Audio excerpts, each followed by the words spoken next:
All right, and we're on to the program.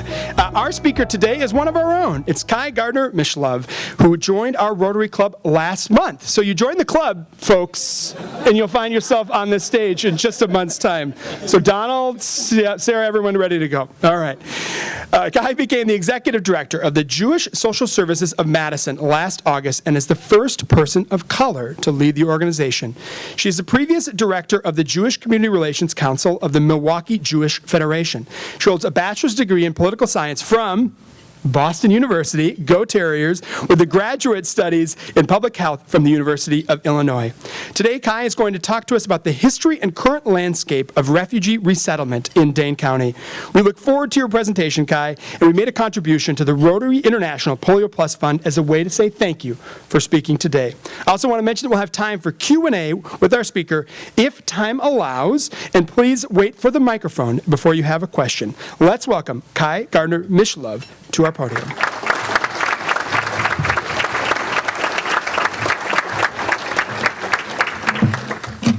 Shalom, everyone.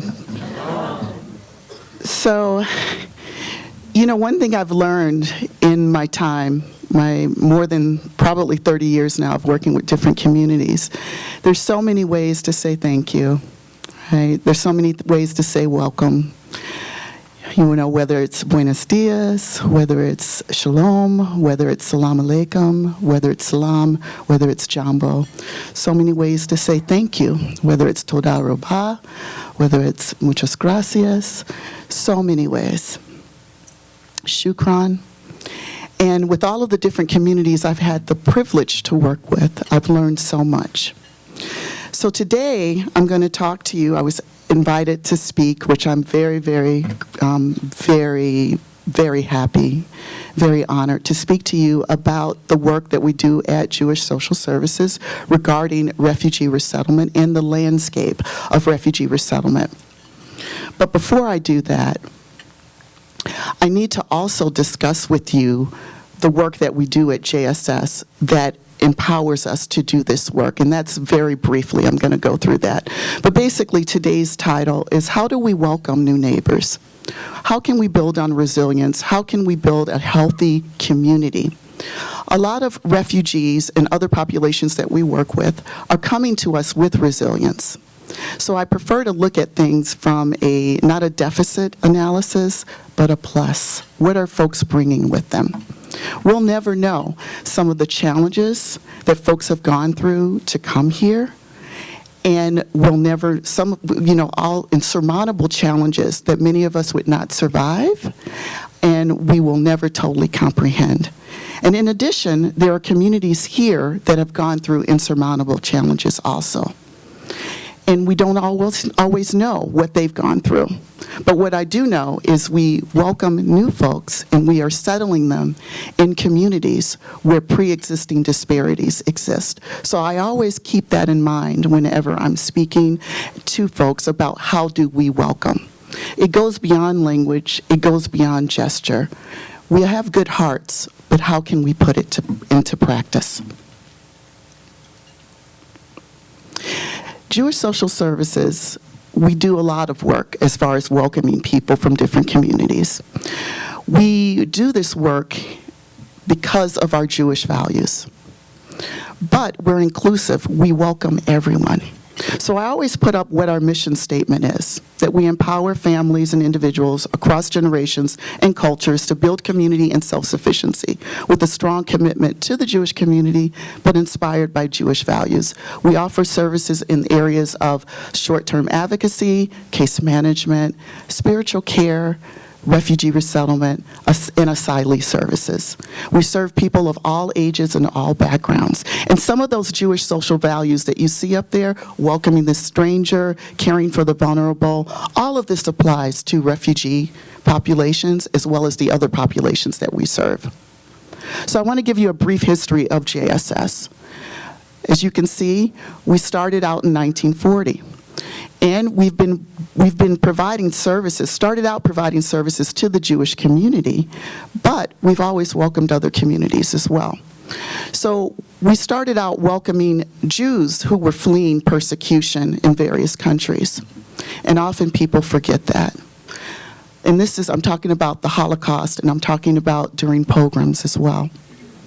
So we learned a lot about what it means to welcome. And then we went through different transitions where we separated. Originally, we were a part of the Jewish Federation, and then we became separate, but we're still friends, and we're a beneficiary agency. We share the same building, and we have the same values. So in 1978, we separated. However, we started ramping up some of the refugee support work that we were doing, mostly with the Jews who were coming from the former Soviet Union. And then we started doing work with other communities, other refugees who were fleeing. So in 2016, we started really ramping up our refugee support services. Remember, in the 80s and the 70s, we were resettling Jews who were fleeing the former Soviet Union, providing acclimation services and support, and helping folks integrate into the community. Then in 2016, everyone knows we had a huge Afghan crisis, which was very, very public. And we entered into a relationship with HIAS, the Hebrew Immigrant Aid Society, which is the oldest refugee resettlement agency in the country, over 130 years. So they know how to resettle and welcome people, and we're proud to be a part of that. And then, today, here we are. We're a vibrant agency providing social services not only to refugees, but also to other folks who are at risk of homelessness, folks who are dealing with addiction, various issues. These are the type of programs that we provide. We've got 4 major departments: family and social services, where we are providing case management for those who need guardianship, those who need support because they've lost their jobs and they need support in paying for their rent, or they need support finding new jobs. And we also have a very vibrant Russian support program where we're providing services to folks who were formerly refugees, who were coming from the former Soviet Union, and we still provide cultural services for them. We also provide Jewish spiritual care for folks who may be unaffiliated with a synagogue. Often, if you're going through a life challenge or need some support and you're not connected to a synagogue or a shul, you will need that. So we have a rabbi on staff who's doing that, and she's also providing support to those who are dealing with addictions. And then we have also our community outreach and volunteer services, of which I encourage all of you in your networks to refer people to us for that.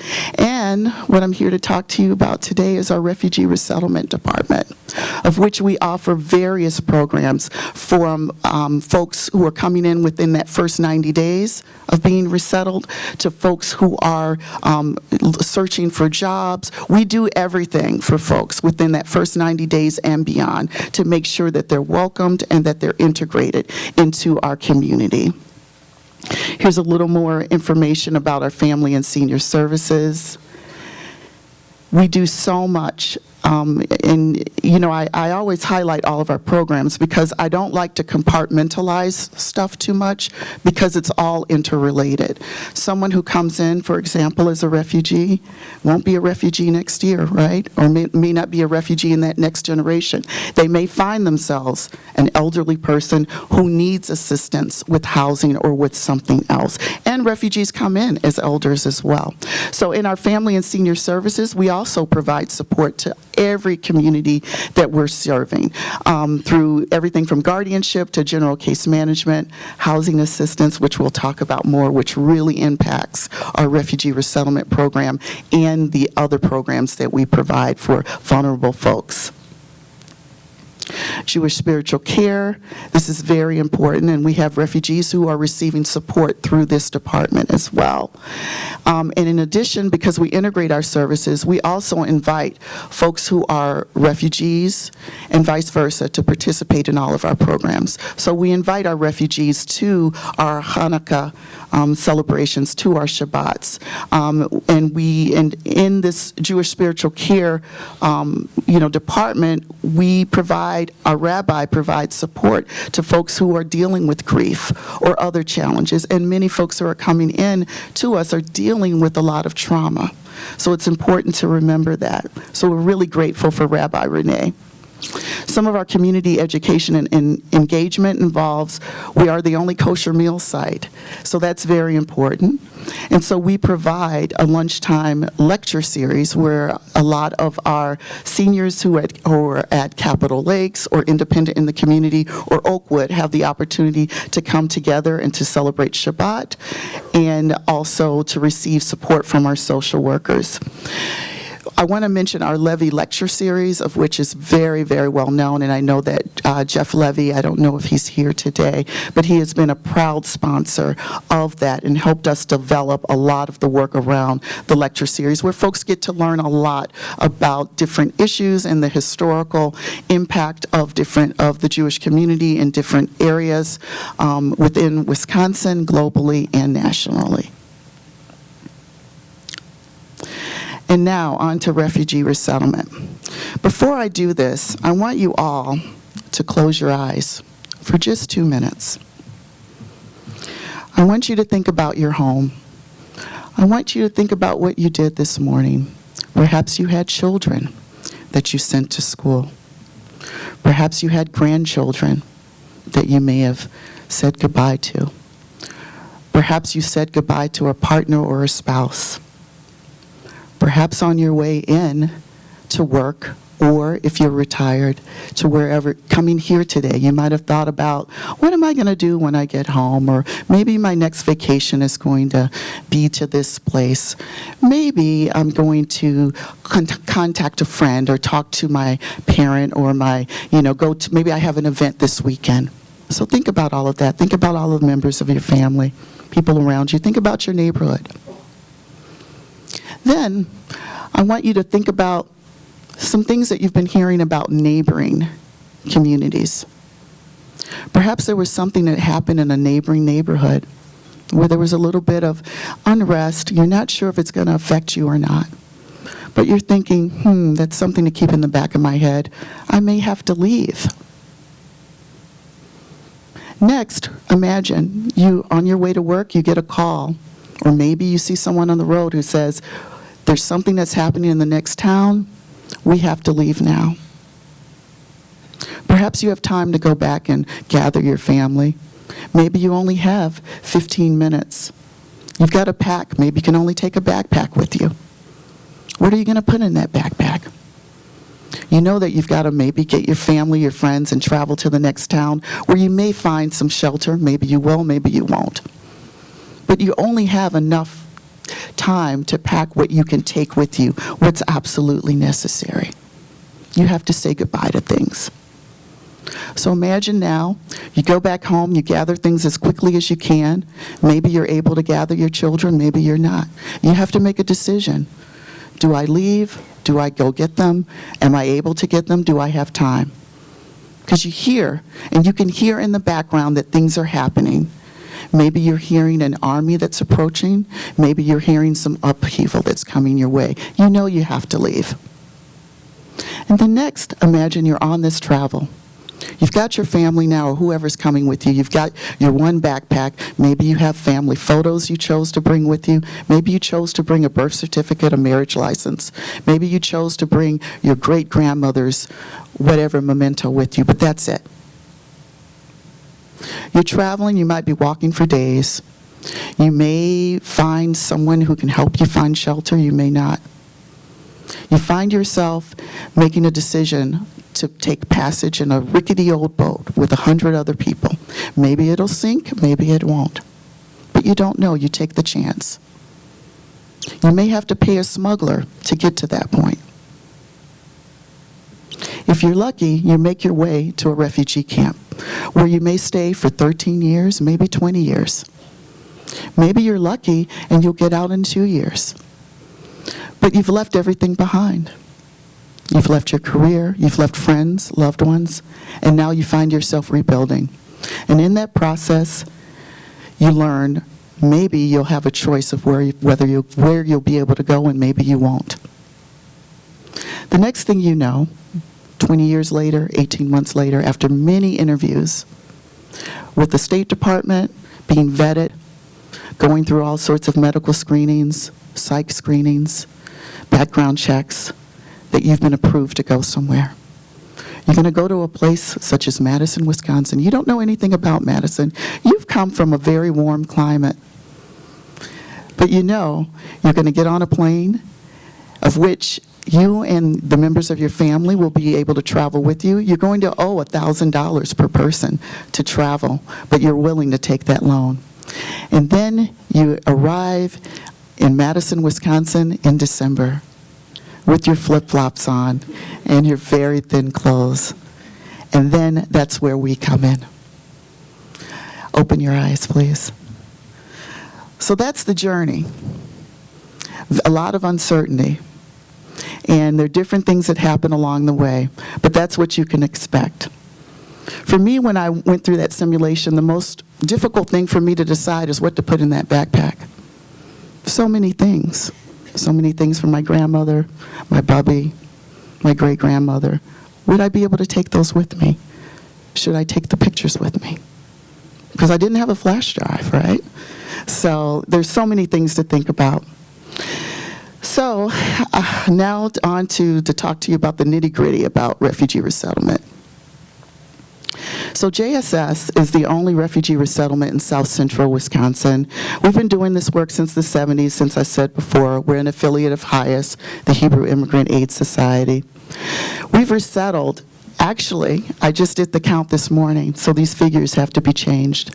We've resettled, since 2016, 435 people. So I want to...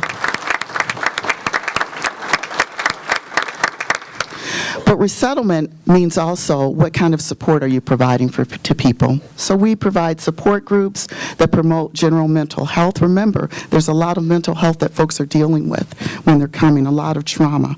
How do we facilitate that? We've coordinated a team of over 70 volunteers.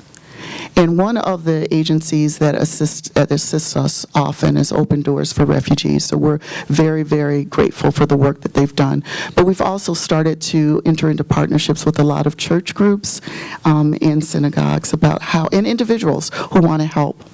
So our resettlement program, the stats as of, we're always a year behind. But anyway, as you can see, the majority of our folks, who are they? Who are these refugees? The majority of them are coming from the Congo, the Democratic Republic of Congo. That's DRC, that's the blue.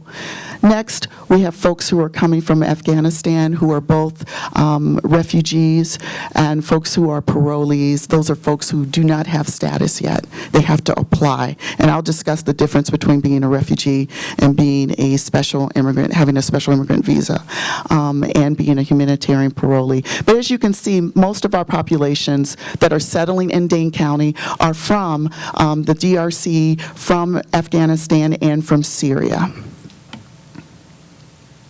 The language background, so that you can know who folks are. As you can see, we've got Pashto and Dari is one of the leading languages, and that's from Afghanistan.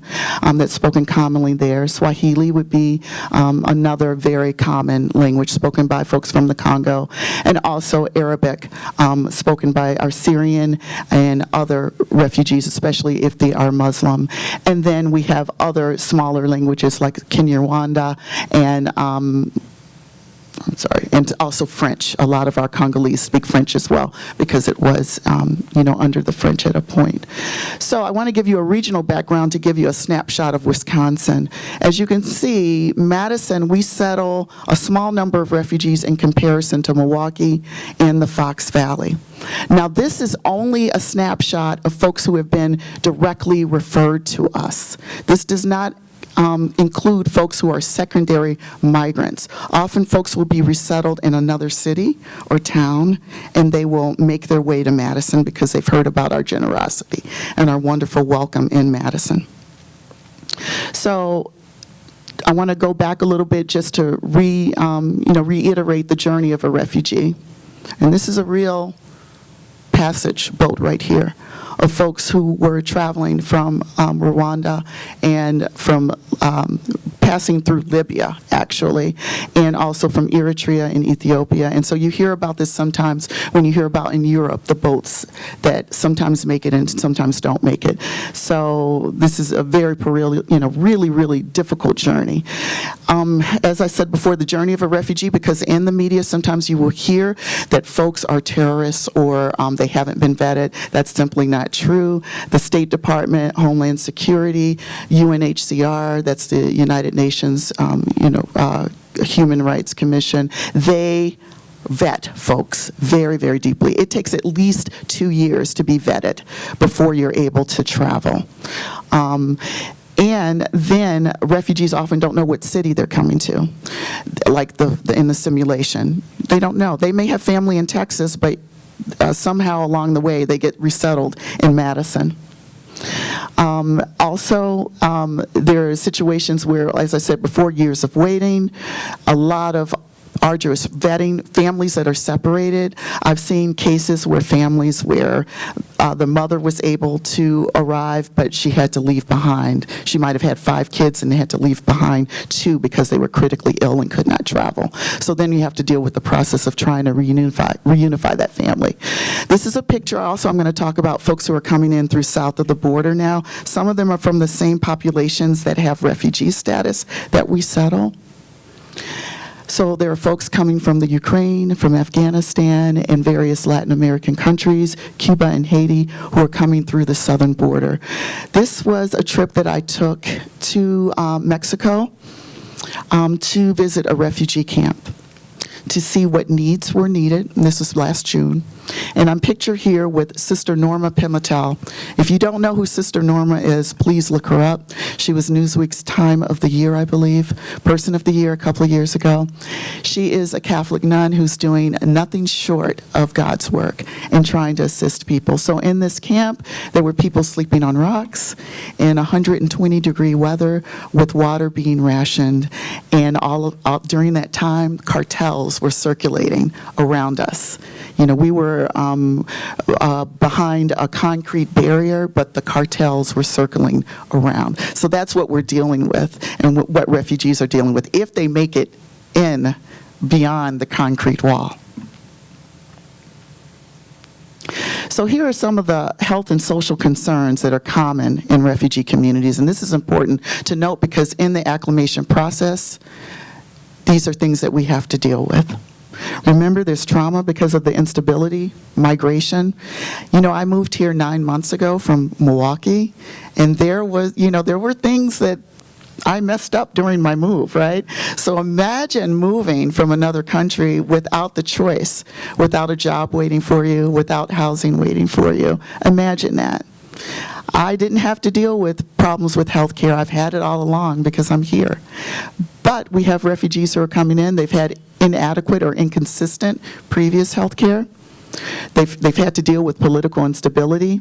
They've had to deal with dental care gaps, which is huge. If there are any medical professionals in here, you know that. If you have dental issues that are not resolved, it leads to higher problems with heart disease and other issues. And then health literacy gaps. We have some refugees who come in who are not literate even in their own language, or maybe they have a language that's not a written language. So it's very difficult for us to decide how we're going to provide information to them. And one important thing that I want to note is that in our community, we have agencies such as JSS, as the Refugee Resettlement Agency. We're working with local clinics and local private providers to provide services, to try to provide a very comprehensive panel of services for clients. So we work with the state, with the county, and that's very important. So some of the acclimation challenges, because you want to know about the landscape in Dane County.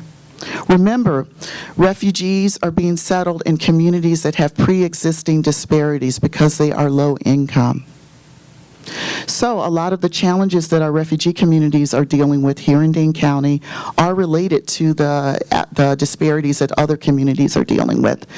And these are disparities resulting from segregation and poverty, food deserts, high crime neighborhoods, inadequate housing. Dane County has a very, very, it's very difficult to get housing here, as I know some of you know, and we'll talk about that later. And then inadequate public transportation. I've always lived in big cities like Chicago, Boston, and New York with stellar public transportation. Madison does not have that. So it's very difficult. If you're coming in here, you don't have a car, or you have a car that you're barely keeping alive, so you rely on public transportation. It's very difficult to get around to all of your appointments. It affects your employment options also. How are you going to get to your job in Eau Claire? Or even how are you going to get to your job 20 miles away? It's very difficult. And then there are cultural differences also. Imagine landing on Mars and not knowing the language, not knowing the culture, and having to navigate everything. It's very difficult. And all of the acclimation services that we do have to be provided within a 90-day rush. So imagine in 90 days you have to learn a language, you have to navigate all of the systems you have to navigate, from healthcare to housing to how to run a dishwasher if you have that, where you take your trash to, where you get your mail from, that sort of thing. Navigating all of that, how you're going to apply for benefits, how you're going to pick up your food stamps, how are you going to use your WIC card or your food share card. What are these credit card applications you're getting in the mail? How do you navigate that? And so you're supposed to be able to do this all in 90 days. And I have to tell you a funny story about credit card applications. I had a family say to me, we're getting all of these, what is this? They look like little, now they send you cards in the mail that look like real credit cards. So I had to explain the process of credit. So I said, well, it's kind of like you borrow $10 from me, but you owe $15 to me, right? And they were like, well, why would I ever do that, right? And this is the same family. I always like to tell a success story because I like to remind people of resilience. This is the same family of 13 where a couple of the children were disabled, and it was a single mom who was heading it. Her husband had died. And keep in mind, your travel loan is $1,000 per person usually. She had that paid off within 18 months. I'm still paying my student loans, right? So we have a lot to learn. So I want to give you some case examples, and these are just examples of some of the cases we've seen so that you know about folks who are coming through. First case example, Mr. Z and Miss Z are both ostracized for being LGBTQ from their communities. They're both traumatized and coming from prison in their home countries. They come from very traditional cultures, and they've not been able to socialize within their community. Neither speak English or feel comfortable with American culture. Both are socially isolated, deny PTSD, and decline mental health therapy. Because, mental health therapy in different cultures, first of all, it doesn't translate, right, the language, mental health services. And second of all, there's a stigma. You're saying I'm crazy? I survived, but you're saying I'm crazy. Next, family P, married couple with 3 children. X was an engineer back home. P was a pharmacist. Neither have credentials acceptable by the U.S. licensing boards.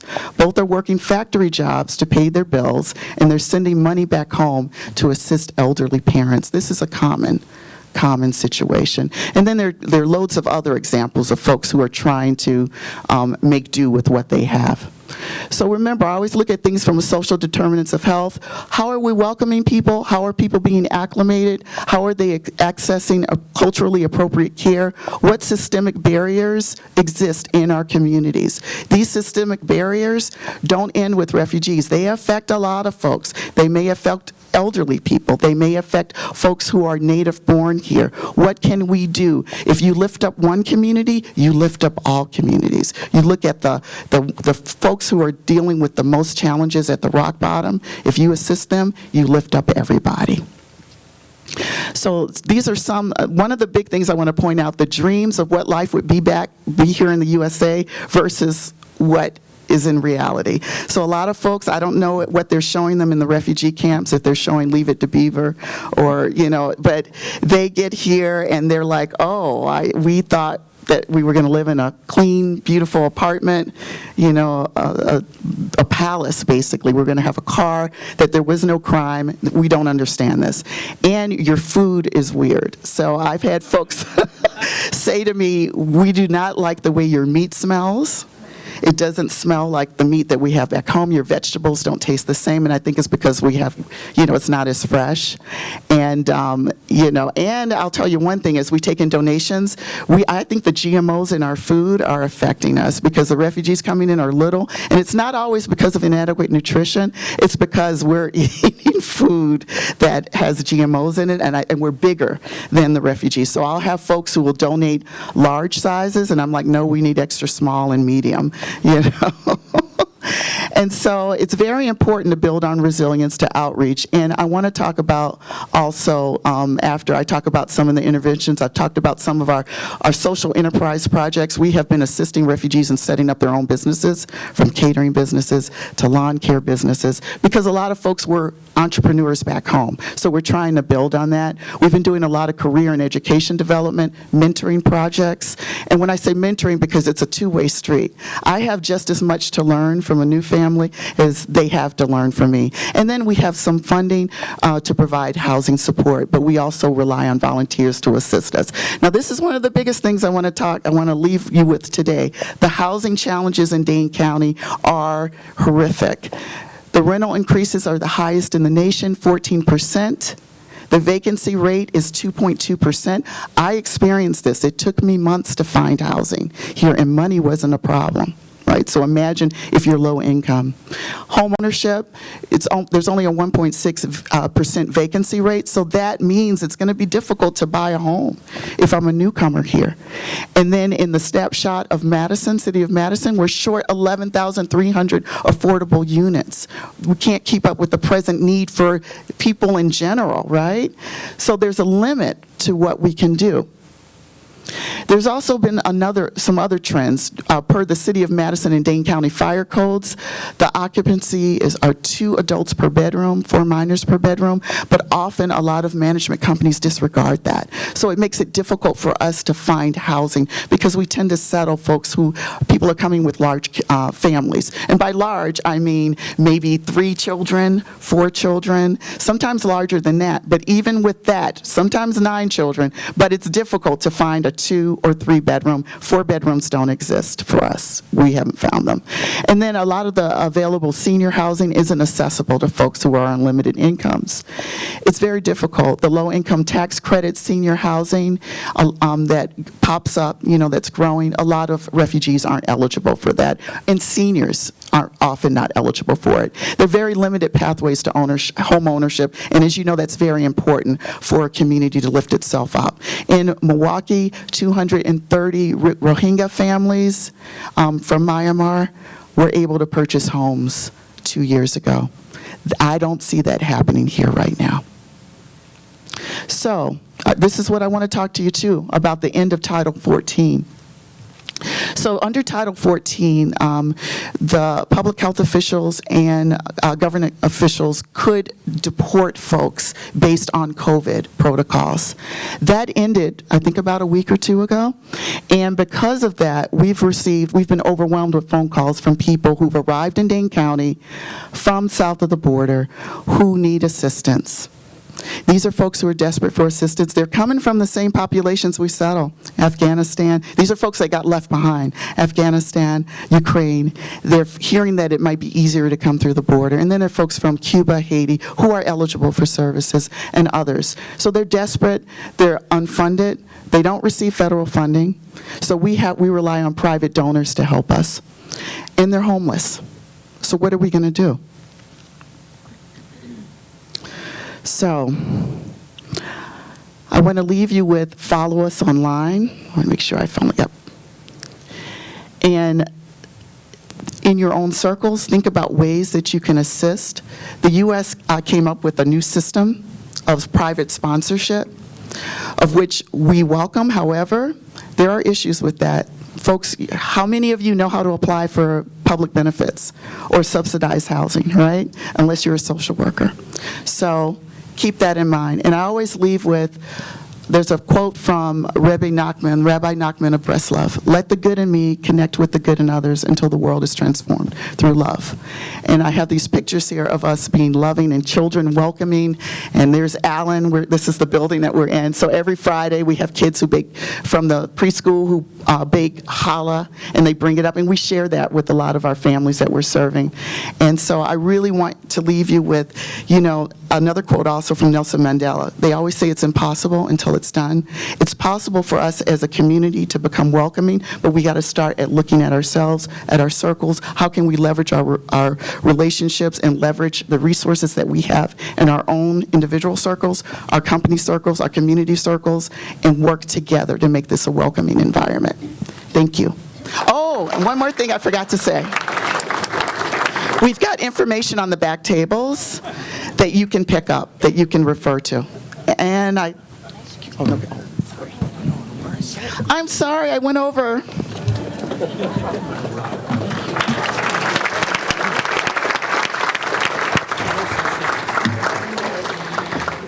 Thank you very much, Kai, for your really important presentation. We are so thankful for your words and how we can all help everyone in our community. Thank you all for attending today. We have run out of time, but Kai, I hope you can stay after.